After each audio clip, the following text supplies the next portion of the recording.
नमस्कार शेतकरी बंधूंनो. ई-के-वाय-सी, आधार seeding, farmer ID सतत चर्चेत असलेले विषय. पी-एम किसानचा हप्ता पडलेला नाही, तुमचा आधार सीडिंग नाही किंवा फार्मर आय-डी लिंक नाही. शासकीय अनुदान अतिवृष्टीचे पडलेले नाही, आधार सीडिंग करून घ्या. पीक विमा भरायचा आहे, फार्मर आय-डी द्या. विविध शासकीय योजनेसाठी अर्ज करायचा आहे, फार्मर आय-डी क्रमांक सांगा. चला तर मग आपण जाणून घेऊया या तिन्हीमधील फरक आणि या तिन्ही गोष्टी कशासाठी महत्त्वाच्या आहेत. ई-के-वाय-सी म्हणजे आपले पॅन कार्ड आणि आधार नंबर आपल्या बँक अकाउंटशी लिंक असणे म्हणजे ई-के-वाय-सी.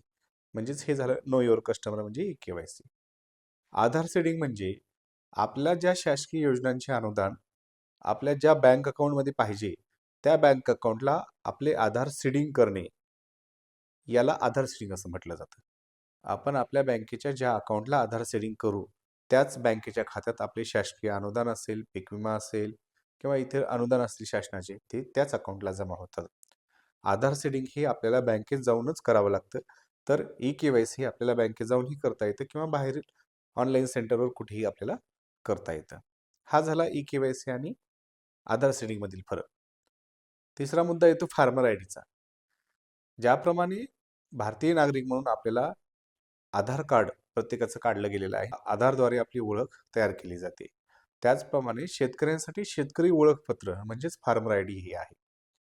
एखाद्या शेतकऱ्याचा फार्मर आय-डी म्हणजे त्या शेतकऱ्याची कुठल्या गावात किती प्रकारची जमीन आहे, त्या जमिनीत उपलब्ध साधन सामग्री काय आहे, सिंचनाची सुविधा काय आहे, विद्युत पुरवठ्याची सुविधा काय आहे, त्याचबरोबर त्याची एकूण गावांमध्ये जमीन किती आहे, त्याच्याशी संबंधित सर्व डाटा हा फार्मर आय-डी मध्ये लिंक केलेला असतो. त्याच्यासोबत त्याची बँक अकाउंट असेल, आधार क्रमांक असेल, हे सर्व काही लिंक केलं जातं. त्यामुळे हा शेतकऱ्यांचा डाटा डिजिटाइज स्वरूपात तयार होत आहे आणि शासनाला विविध अनुदान देताना ज्या सबसिडी द्यायची आहेत ते सर्व प्रकारचे सबसिडी देणे सोपे होत आहे.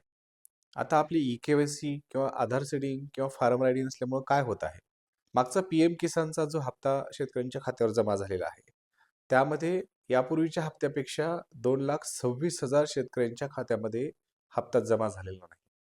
आता हे 2,26,000 शेतकरी यामध्ये काही अपात्रही असतील, परंतु बहुतांशी शेतकरी त्यामध्ये पात्र आहेत. मग त्यांचा हप्ता का जमा झालेला नाही?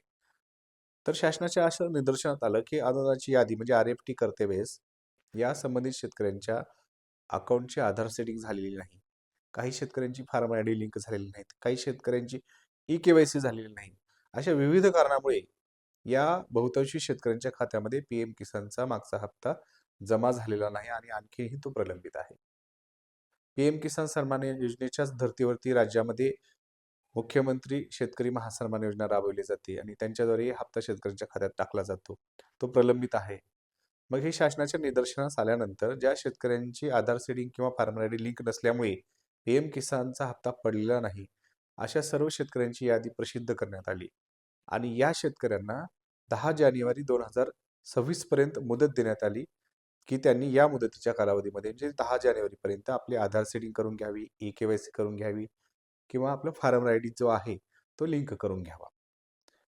त्यामुळे या गोष्टी केलेल्या नसल्यामुळे आपले पी-एम किसानचा हप्ता सुद्धा पडलेला नाही. त्याचबरोबर आता फार्मर आय-डी शासनाच्या प्रत्येक योजनेसाठी कंपल्सरी करण्यात आलेला आहे. आपला फार्मर आय-डी जर आपल्याजवळ नसेल किंवा फार्मर आय-डी क्रमांक नसेल तर शासकीय योजनेमध्ये महा-डी-बी-टीमध्ये शेतकऱ्यांच्या स्कीमसाठी अर्ज करता येणार नाही. फार्मर आय-डी नसेल तर पी-एम किसानचा किंवा मुख्यमंत्री महासन्मान योजनेचा हप्ता सुद्धा पडणार नाही. पीक विमा भरताना यावर्षी आपण बघितलं, की जूनमध्ये खरीप हंगामात पीक विमा भरत असताना आपल्याला ज्यांचा फार्मर आय-डी नाही, त्यांना पीक विम्याचा अर्ज भरता आलेला नाही. पीक कर्जासाठी फार्मर आय-डी कंपल्सरी झालेला आहे. अतिवृष्टीचे अनुदान काही जणांच्या खात्यात पडलेले नाही. ते सुद्धा याच कारणामुळे पडलेले नाही. त्यामुळे शेतकऱ्यांनी आधार सीडिंग असेल, ई-के-वाय-सी असेल किंवा सगळ्यात महत्त्वाचं जे डॉक्युमेंट झालेले शेतकऱ्यांचे ओळखपत्र असलेले फार्मर आय-डी काढणे आवश्यक झालेलं आहे. त्यामुळे ज्या शेतकऱ्यांनी फार्मर आय-डी काढलेला नाही, त्यांनी फार्मर आय-डी काढून घ्यावा. आधार सीडिंग म्हणजे आपण बँकेत जाऊन आधार लिंक आपल्याला ज्या बँकेच्या खात्यात आपल्याला शासनाचे अनुदान पाहिजेत, त्या बँकेच्या अकाउंटशी आपलं आधार सीडिंग करून घ्यावं आणि ई-के-वाय-सी नसेल तर ई-के-वाय-सी करून घेणं आवश्यक आहे. त्यामुळे आपण अनुदानापासून वंचित राहणार नाहीत आणि शासनाच्या विविध योजनेचा आपल्याला लाभ घेता येईल.